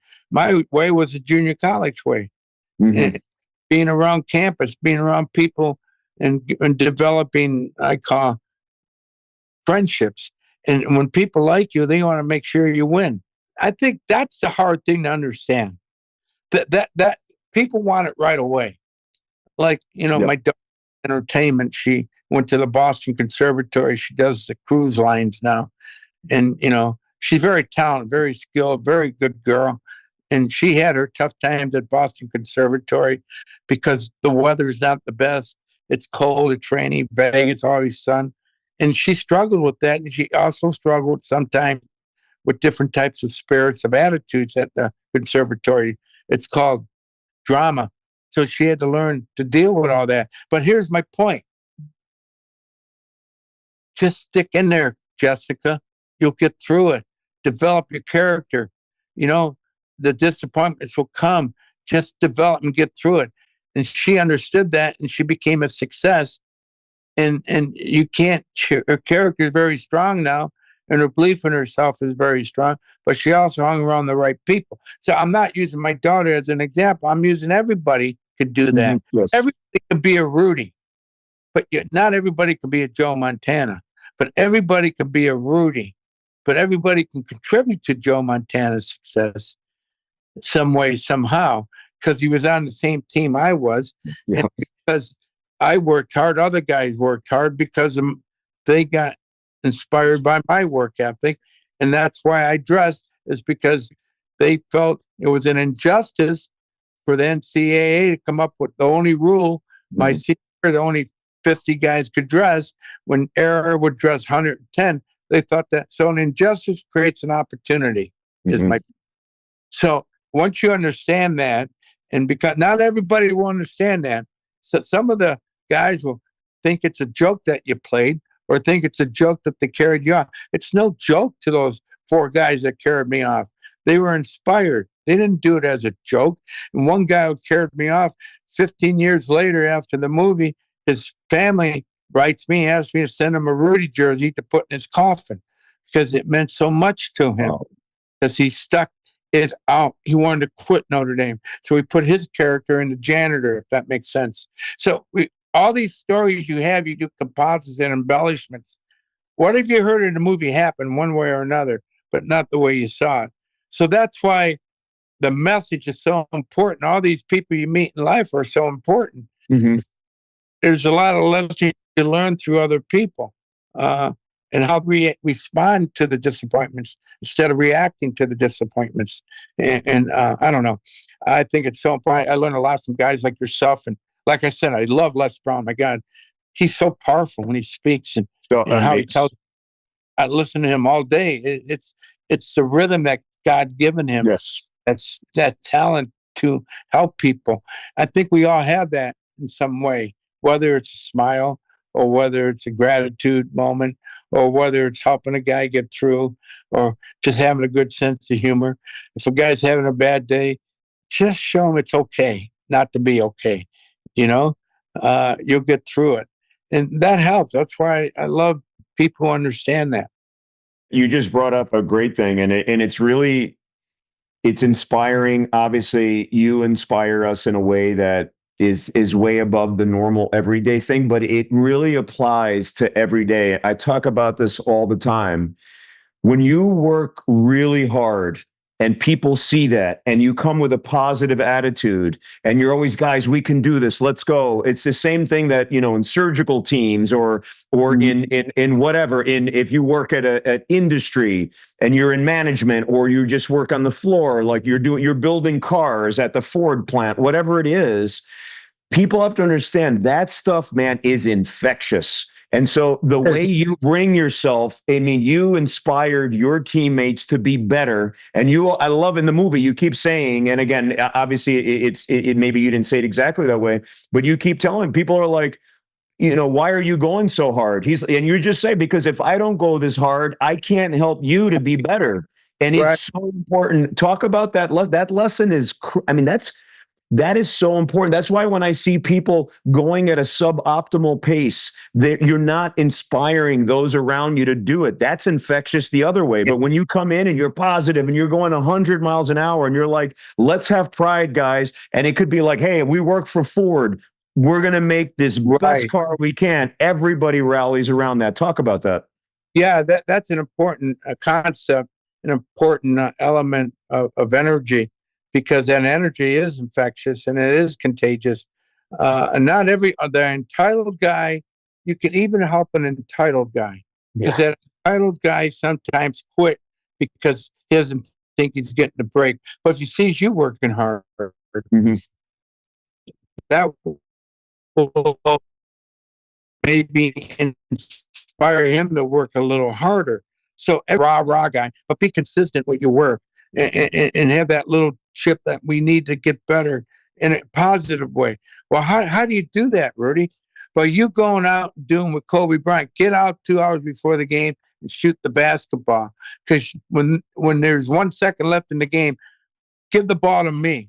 Yep. I'll get the job done because I'm preparing myself to get it done. And that's where it's contagious. When people see you, where's Kobe? Oh, he's out practicing. Where's Doc? He's out learning more. Where's Rudy? Well, he's at the gym, whatever. But those little things help people. Oh, wow, I want to be, maybe that's what I should do. Just those little things will help people.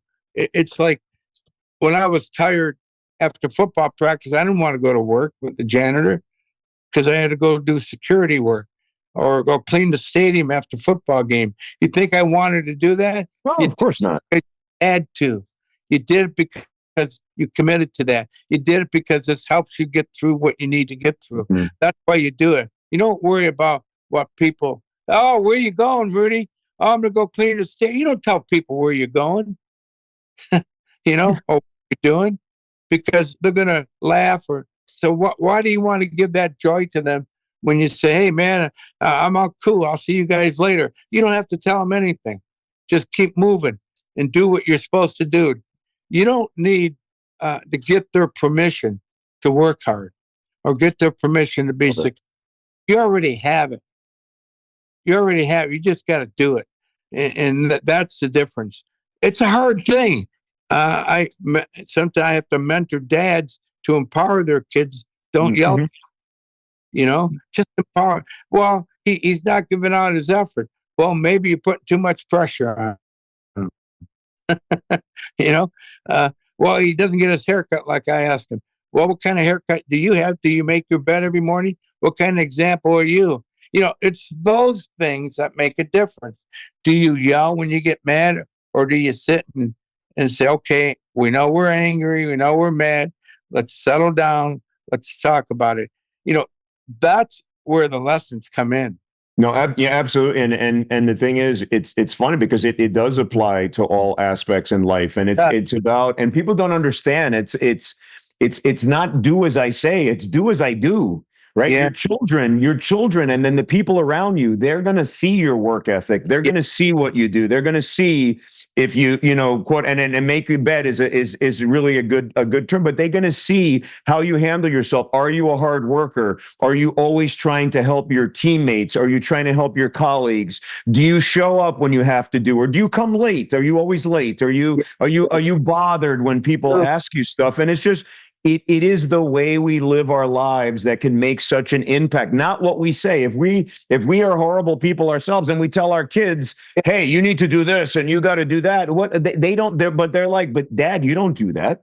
That's not what you do. Why would I do that?" And so that's setting an example. But that goes to everybody that's around us. That's the way you behave. When you go to events, it's the way you behave in a boardroom. It's the way you behave anywhere. You're showing people who you really are, and you can, and that's the value in giving it everything you got. You're hitting the nail on the head. I go to Chrysler, the corporation, and on the top floor, all the big shots. That's where all the big shots go. Well, when the new CEO came in from Italy, he closed down the big shot area, right? And he put his office right in the middle of all the workers, with no doors on his office. And Chrysler not only became one of the best products, but he put pride back into the car. They were making the car cheap, and they weren't selling. And he said, "There's no pride here. Look at his seat. Would you sell? Would you want that leather seat the way?" Anyhow, he took out the little things that made it better. Maybe it was a little more expensive, but he made it better. And he took the attitude of a big shot and brought it down to, "Hey, I'm an everyday guy. If you got a problem, come and see me. We can fix it." He had that open door policy. That's what makes a successful company. When you don't sit in your office. You go into a high school and talk, and you can't find the principal because he's in his office. The principal that I meet is the guy walking the corridors, finding out where the problems are. He's not in the office acting like a big shot. You shouldn't even have an office, Mr. Principal. Your office should be in that corridor. Your office should be in that lunchroom. Your office should be in that gym. Wherever the kids are, that's where you should be. That's where you get the energy. And then you can go back and go sit in an office that someone has. You don't need an office. You think you want that job because you want that office. No, you want that job because you can help kids. 100%. That's the difference. People, it's crazy. Oh, I got the office. If I get this, an office is going to make you better. Really? But that's the narrative again. We talk about that all the time. It's again, another pet peeve. Listen, I want people to accomplish and do things, and people do, and it's good. But the title doesn't make you a success. It's what you do with the title. Yes, if you use your title to do good and to spread the word and to make people better, to make companies better, to make humans better, whatever, that's it. But just having so many people are just after the titles or the names and this me kind of mentality, and we could do a lot better. So it's really about the person and what they're trying to do. And we can all, like you say, everybody has the ability to really be special in their way. And that's really the secret, is finding that, and just keep and one of the points with that, and I think that again, you personify so many things in who you are as a person, but also the character that what was portrayed. And I love what you said, and I think it was in the documentary when you said you reached that, right? You got carried off the field, right? You made that sack, another moment that changed things, right, for you. Because if the play went a little different, who knows how it would have went. But anyway, they carry you off the field. That wasn't the end. Like, Right. It wasn't like, okay, I reached the top of the mountain, I'm just going to go do this. No, you were inspired to do even more. And then the whole thing, and then it started an entire news saga about you deciding that this other dream, and to do the movie, which I want to talk about a little bit, because that was fascinating to me. I didn't know that before. I thought that they just said, "Oh my God, this is amazing. Let's do a movie about it." I didn't know that. But anyway, can you just talk about the importance? Because I think this is really critical. The importance of, when you get your goal, You need you got another. to find another goal. Because when we don't have purpose, right? That's what happens to a lot of guys, right? You talk about the military, right? They have a goal. Like every day they have a goal. We're going to do this, this, and that. And then they come out and they don't know what to do. When we don't have that purpose, a deep purpose, not, just to get up and breathe and eat, Right. like a deep purpose, we were lost. And that is a cause of a lot of depression, anxiety, and all these other feelings, inadequacy, not knowing what to do, all these things. So can you just talk about that need? Because I know you talk about this in your inspirational, as a motivational speaker. It's so important. Well, that's where the bad guys get you, because they know most of us don't have goals. So that we're easy to buy into their nonsense because we don't have a goal. We don't have a purpose. And we just want to get up and pay our bills. Well, you got to have a bigger purpose than that. And you got to have a bigger purpose in getting that job or getting that title. You got to become better at that job or better at that title. And you got to become a better person. And because we don't have that, we're easy to sway the other way. That's why there's a division. And that's why when you see teams that should win that don't win, and teams that shouldn't win that do win, you find out they came together as one. They become selfless. We have to become selfless people. Yeah, there's bad guys in this world. We all know that. But sometimes we buy into, maybe we can't change that. You can change that. You can change your neighborhood. You can change your schools little by little. You can't take the jump of an elephant. You got to take little bits and pieces and do your job, what you need to do. And you don't need to, go out there and shout and scream. Just change things, like change your little league team. If you're coaching, change them. Hey guys, it's okay whether we win or lose. Did we do the right thing today? Did we encourage and empower our buddies? Are we wearing our uniforms right? Just little. Are we making our beds every day? Little crazy. Yes. That when they grow up, they become great leaders because you taught them the fundamentals of success. We're teaching them win. Win what? What are you winning? A championship that doesn't mean anything? Absolutely. Absolutely. But when we win in life, that's the key. So that's where you can make a change with kids. We got to go after our youth. We got to teach them, hey, how was America built? What's America known for? Yeah, there's good guys and bad guys, and we're going to have that. But you have that choice to become a good guy. Look, I meet a lot of great NFL guys. We don't expose them. Why are we not exposing those guys? They got good work ethic. They got good families. They got good leadership. But we don't know who they are. We expose the bad guys. Now we think the NFL is made up of bad guys. That's not true. Like the NBA, a lot of great guys in the NBA, a lot of great guys. Look, my whole point is The media preys on low self-esteem, period. That's the problem. We got to build our self-esteem up. We are a great country. We can eat better food. For an example, I'm a partnership in a cheese company.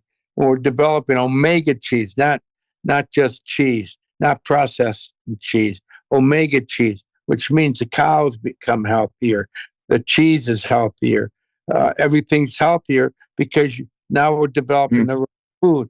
But to get it into the food store is a challenge because we're not making a lot of money off your product. Okay, fine. So you find another niche to get it out there. I don't need the big guy, but hey, you're hurting everybody by feeding them the wrong food. Look at our kids, diabetes, attention deficit disorders. Yes. They're eating. My God, dude, are you kidding me? You guys can't get that chip on your shoulder that we need a change. We need difference. If you pay 5 cents more for something better, isn't it worth it? Are you kidding? It's fun. It's funny because you just bring up a point. I mean, now you're in my sweet spot. Absolutely. I think that the low self-esteem that people have makes them low-hanging fruit. The conversations I have every single day with patients or people online or whatever, I'm very frustrated that they don't see it. And so what I'm trying to do is really change people's lifestyles and have them really understand and open their minds. But when you have a low self-esteem, you're okay to eat bad food all the time. You're okay to just instead of really getting to the root cause of your problems, you're okay people just peddling you all these pills that you really don't need that actually make you sicker in a way. And again, listen, I'm not saying, listen, medicine's amazing and we can heal a lot of different people, but there are so many things like fixing the mind, fixing the lifestyle, fixing the other things that we need to do. And it's critical because it does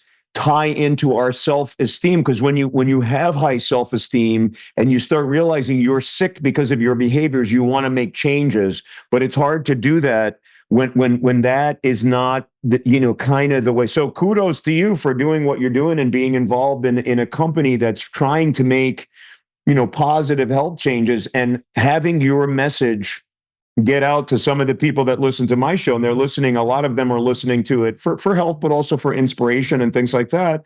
It's really about breaking through into this hacked American mind where people are there's such low-hanging fruit, and they have to understand that they are commodities to people trying to sell them something. And it's all designed to keep them sicker and keep feeding into the same thing so that they're spending more money on their health. They're spending more stuff. And the answers are right in front of our face. They're right in front of our face. And it could easily just start with watching a movie like Rudy or just watching all these other things because it's right there. But people don't want to listen. They don't want to take accountability for themselves. They don't want to put in the work. They don't want to learn. They don't want to be the CEOs of their own healthcare. They just want to be spoon-fed whoever's giving them that. And that comes from low self-esteem. So thanks for bringing that up. That's a critical. Yeah. Let's put it this way. It's hard to get it into the market because they don't want it. They just don't want it. It doesn't belong in our. What do you mean you don't want it? Are you kidding me? But you say that to them. So you have to go another way with it. And that's what we're doing. So we're going another way with it. But at the same time, we're going to get that niche. And all of a sudden, what's popping up are better, healthier restaurants. And there are people out that do want to make a difference. So let's get on their team and let's sell to them and let's get them on board. Then it spreads. It's like building a team. Is it or is it not? It's going out there and finding the right teammates to do this. It's like making a movie.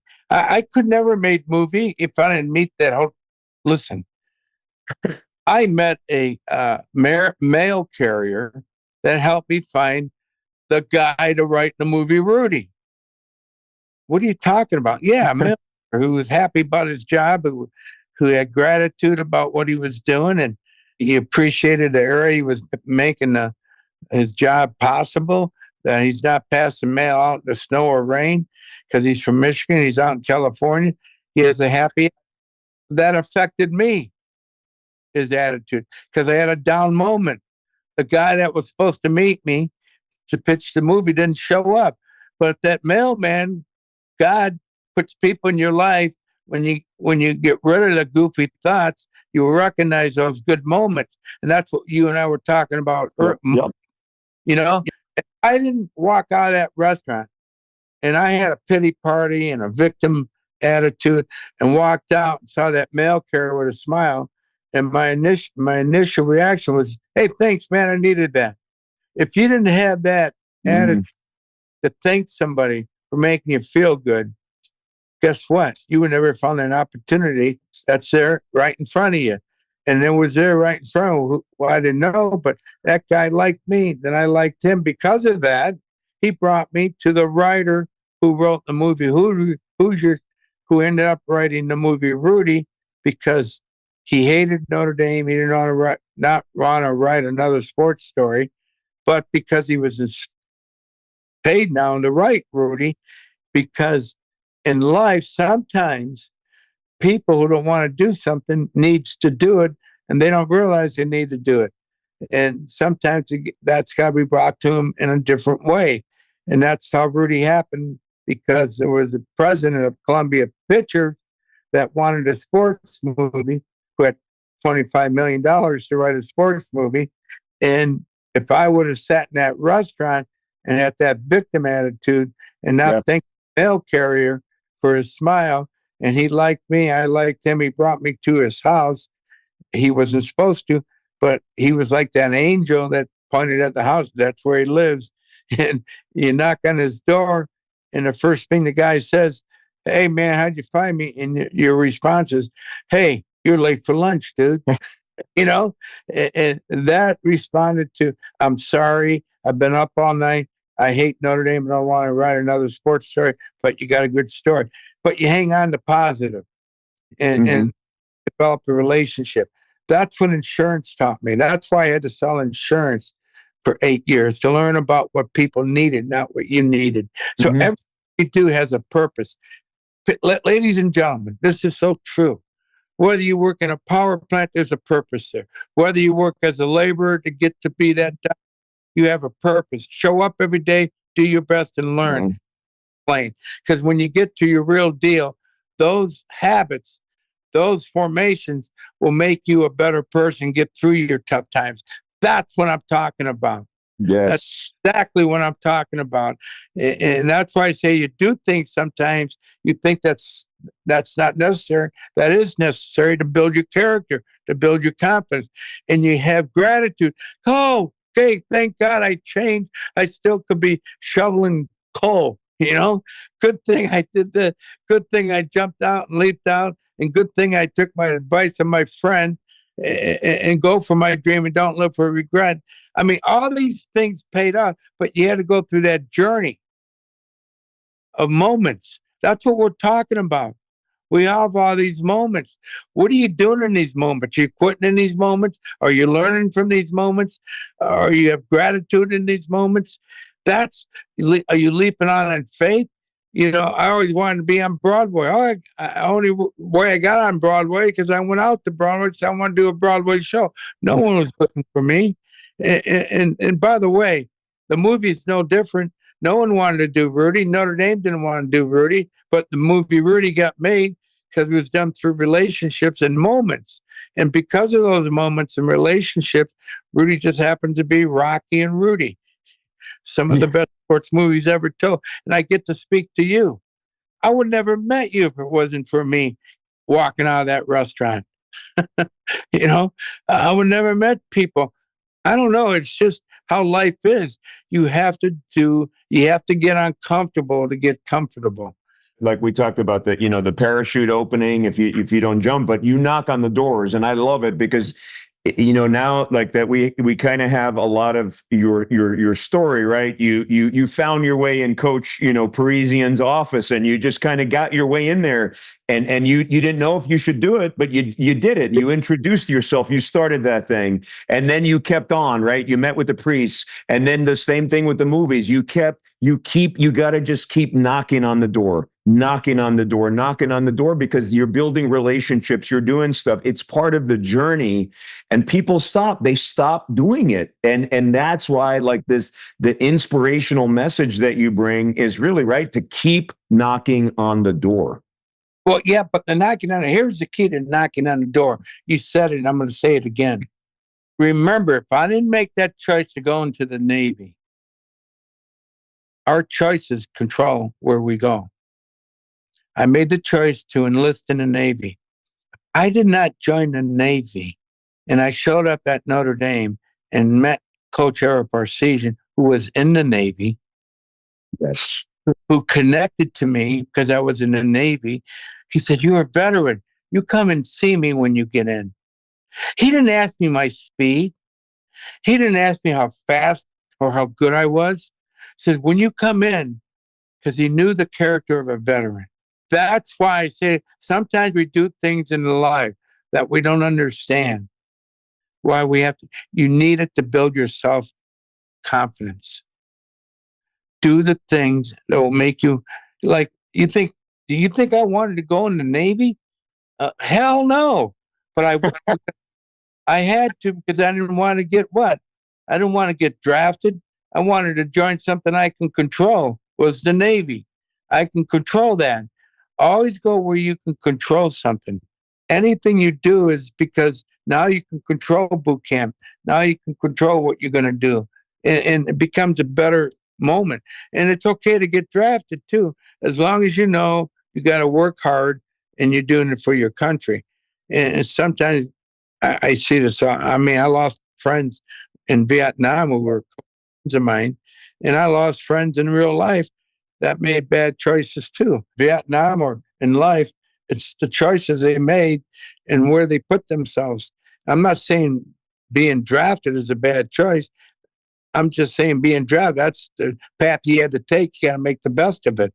We always want to, I mean, you know, again, it goes back to all you can do is control what you can control. Sitting around thinking about all these things that you really have no control over, because when we feel empowered, when we feel like when we can control our effort, even like you mentioned, the prisoners, when we can control that thing inside of us, we're happy. And when we succumb to all these things around me is the reason I'm failing. It's because of that guy. It's the mayor. It's the whatever.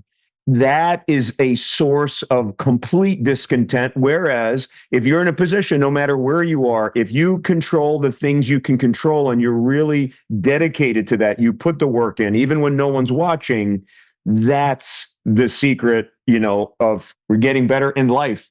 Succeeding in life, as you say, being a real, really successful well-rounded person.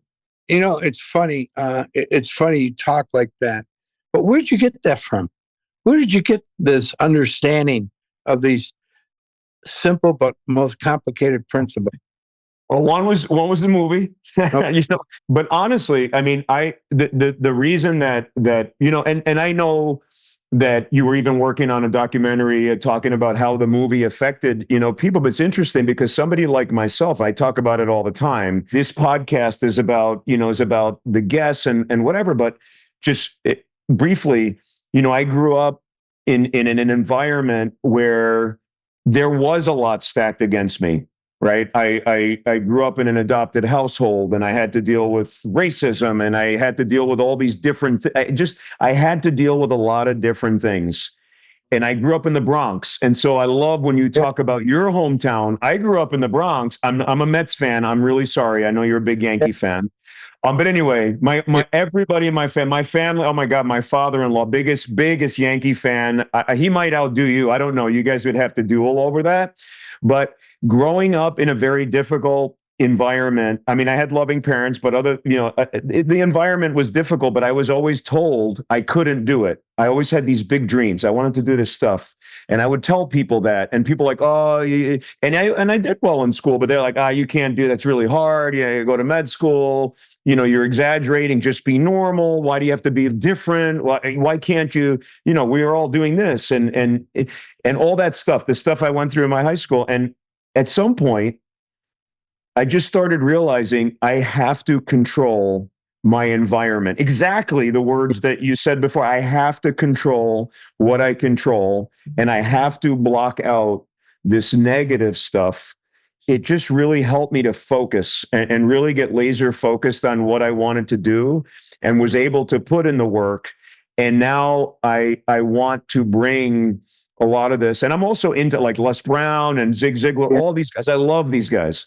And Yeah. I listen to a lot of this stuff. And now I want to package it all in and try to help people in my way, right? We all do it in And our you- way, and try that- to help them, try to help people to help themselves with these simple ideas. They're not, I'm not saying it's easy. It's not No. easy, but it's simple. And when you really take control of yourself, when you start realizing that the things that have happened to you are for the, I mean, I'm not talking about natural disasters, right? If you're in a hurricane, and it's not much, but for the most part, where we are in life, when you take accountability and you realize that where you are in life is because of what your choices are, again, what you said, what your decisions have been in life, when you realize that, you get happy real fast because you're like, wow, I can control this. And if I do X, Y, and Z, then I can do this. And when you can't, when you don't want to live like that, and again, you say, oh, it's because of this. Oh, you know what? I'm really sore today. I can't, it's cloudy out. I'm not going to go for that run. Whatever it is, whatever you're trying to achieve, once you succumb and start saying that you can't do the things you want to do because of all these other reasons, right? Those are just excuses.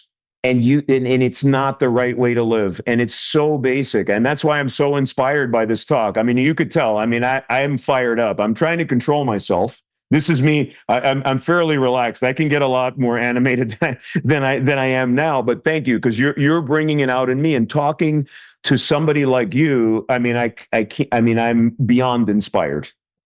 Here's an example. When these high school kids are in middle school and getting ready for high school, they watch, and as they watch draft, these guys come out in fancy clothes, Yes. and the gold and all that. And you know what? Wrong message.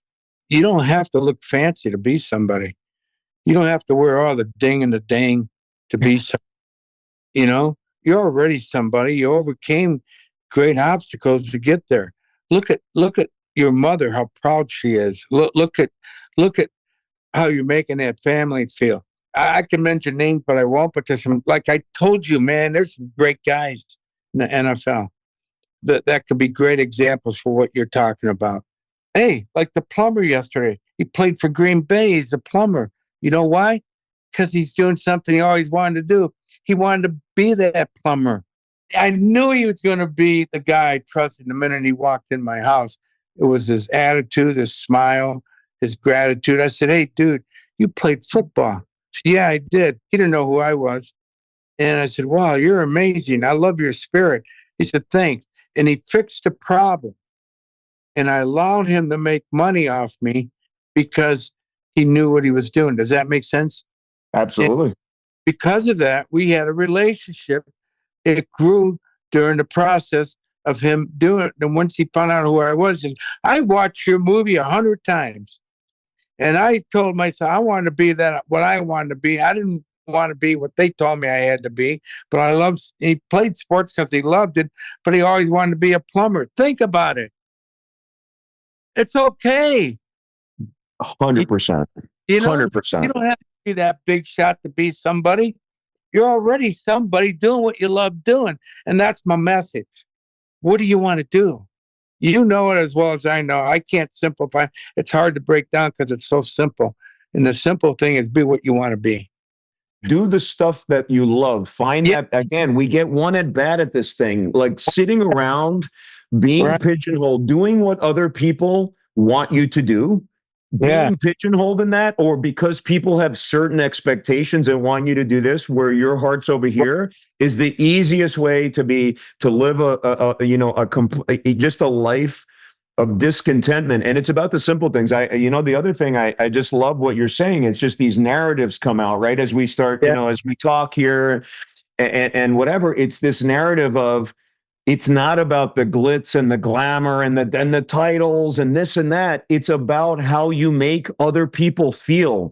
Nothing. I can't tell. So it's about appreciation and how you make people feel, because it's amazing when somebody comes. It could be the most simple thing. Hey, dude, I was having a horrible day. Yeah. And I walked into the doctor's lounge. Thank you for talking to me for 5 minutes, because I was really having a bad day. Like, that's what it's about, man. Just lift up your fellow man or woman or whatever, and do that. If you're doing that, man, it's going to be such a better place. So I love that you weave that all in. It's not about, like, the kids call it the drip now, right? The way they dress, it's drip. My son always, the nice drip and this and that, but it's not about that.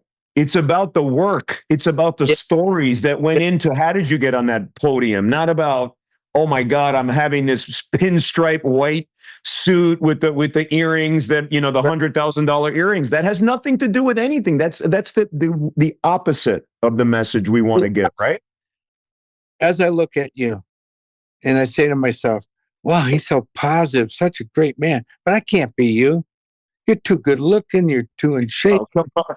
No, wait. This is the first impression people get, right? But when they feel that you're the real deal, that you care, all that stuff goes away. When I would go to these, I was selling insurance. I go to these national meetings with my company. They had guys like Zig Ziglar come up and Les Larson, Les Brown talk, and you go, oh my God, I like to be that. They're having fun. So I go up to, I'm not going to say who, but I said, hey, I want to be what you do. He said, well, you got to do something to be here. I said, well, I did do something. I graduated from Notre Dame. And he looked at me and said, so what? And I said, no. I played. I made a tackle. He said, so what? Right? And the reason is, it's not the tackle. It's not Notre Dame. What did you do to get there? What was your journey? It's the journey, not the outcome. People connect to the journey, my friend. And do you have a story? And the good thing, he sat with me and said that, Rudy, you're already somebody. You don't have to be like me. If that's what you want. If you want to be me, awesome. I'm glad I inspired you to do that. But we all have a story, son. Find out what your story is and tell it the way that people will connect to. And the way you tell it is through simplicity, and it made sense. That's why Rocky connected to me. It was so simple, so powerful. He had moments of doubt, couldn't find a girlfriend. Then he finally got a dog. Then he found a turtle. All these stupid little things, right? That made sense. But we think we need the Lamborghinis and the rings and the earrings and this and that to look cool. And you found I had a guy come up to me at a conference not too long ago and said, thank you, Rudy. You really helped me. I'm not going to tell you his name, but man, the guy made some bad choices and it did help him, the movie. And because of that, I said, wow, I'm glad I made that movie, because the guy did go in a dark corner. Now he's in a light, very light now, because he's creating an opportunity for himself to become a better person and to help other people make better choices. And I think sometimes when you have a platform like sports, the most powerful platform there is sports. And if you don't use it to help people, you're selfish. I know there's a lot of great guys. I like to create a community of those guys and have them give back to the people. Let them see what their stories are so they can connect. And they're not given that opportunity. If ESPN doesn't think it's a good 30 for 30, they don't tell their story. Well, every one of these guys got a story. Are you kidding me? They all have their downfalls and how'd they get out of it? I was in Minnesota this past week or so. I was at one of those signings, and it was one of the greatest quarterbacks ever, I thought, who basically lost himself mentally. And I said, oh my God, wow. I used to admire him. Now look at him, because he gave up, right? He gave up and hung around people, took advantage of him instead of him taking control. And my whole point is, when I meet, I'm going to name this guy, Archie Griffin, the father. Mm. I was at a Fanatics. We're at a big conference in New York. I met the father of Eli and Peyton, and he has a grandson at Texas. And wow, what a great guy he is. And Archie, I said, we're the same age. I said, congratulations for doing what your boys are real great examples. He said, yeah, it was their mother. I said, no, it was you, brother. I said, trust me. He said, thanks. I said, what do you tell your grandson at Texas? They gave him 10 million. I told him, give it to charity. I told him, earn your way. He said, you're not ready yet.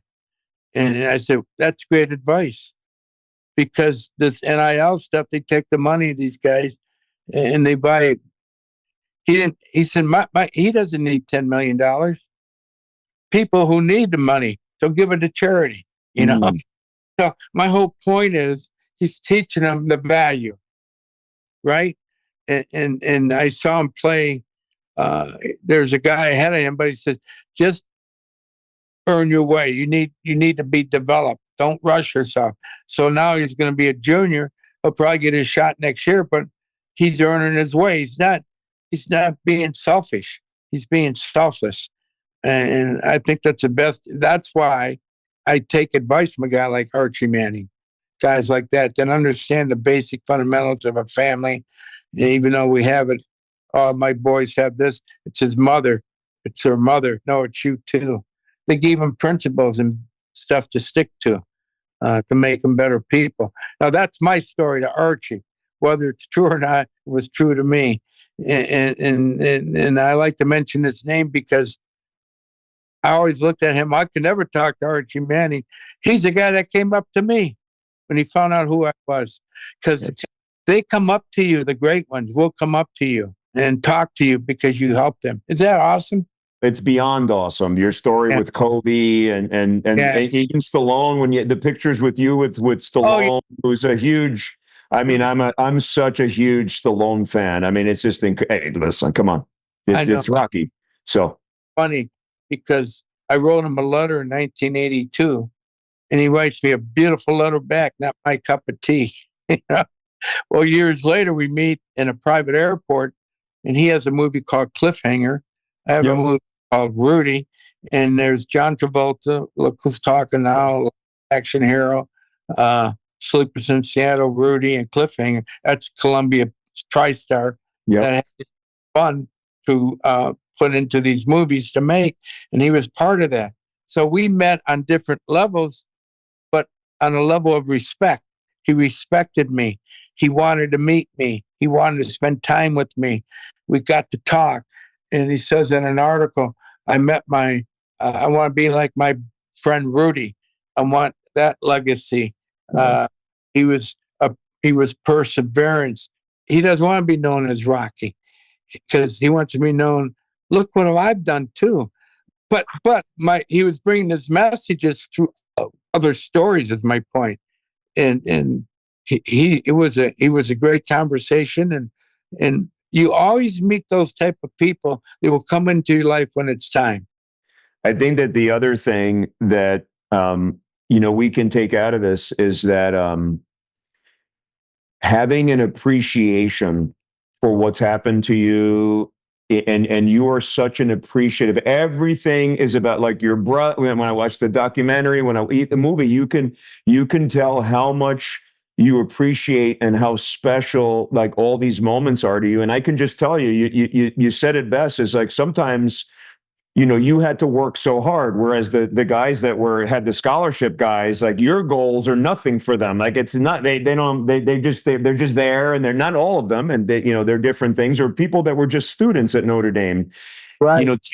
Taking that stuff for granted. And that's why I can tell you, like, even with social, but just my personality and whatever, sometimes I'll just make videos, and the video is just like, I'm just so thankful and so appreciative and so grateful that I was able to become a surgeon. And I don't take for granted for 1 millisecond The fact that other human beings allow me to take a scalpel, go inside their bodies and change their structures, put screws in there and work around their spinal cords and do all these things. I don't take that for granted for a minute, but I do look around and people just take it for granted because they didn't. I don't know. They didn't have to struggle. Like, I don't know. I don't know why people take it for granted. But you know what? Just as Americans, we shouldn't take stuff for granted. Right. Just in the scheme of things, where we rank in the world globally, even one of our poor citizens, where you compare to somebody in a third world country, is so astronomically high that you should just be sitting around smiling. The smile should be touching your ears because of how blessed we are, and living in a state of gratitude, something that you exude, is amazing. And we need to do that. We need to teach that, and we got to get that across. And I try to get across to my kids too. I'm like, be grateful you do. Sometimes when they take things for advantage, I'm like, do you have any idea what people are going through? You should really let that. And now listen, to teenage boys, that's not an easy. Some of these concepts are not easy because they don't have the life experience, that we have. But still, gratitude. I'm glad you mentioned that. Instead of talking about it, I would take them and show them. Look what these kids have. Look at this. This kid. This is a foster kid. He doesn't have a home, dude. Look at this kid. You take them to the areas they don't been to. And you should take them to the homeless shelters, take them to the hospital, children's hospital. Hey, we need to talk to these kids. Look at the gratitude they have. They're still living, or they're happy that someone cares. I mean, and you're complaining about this, really? But sometimes our kids, like I said, are taught entitlement instead of empowering them to be somebody, work for it.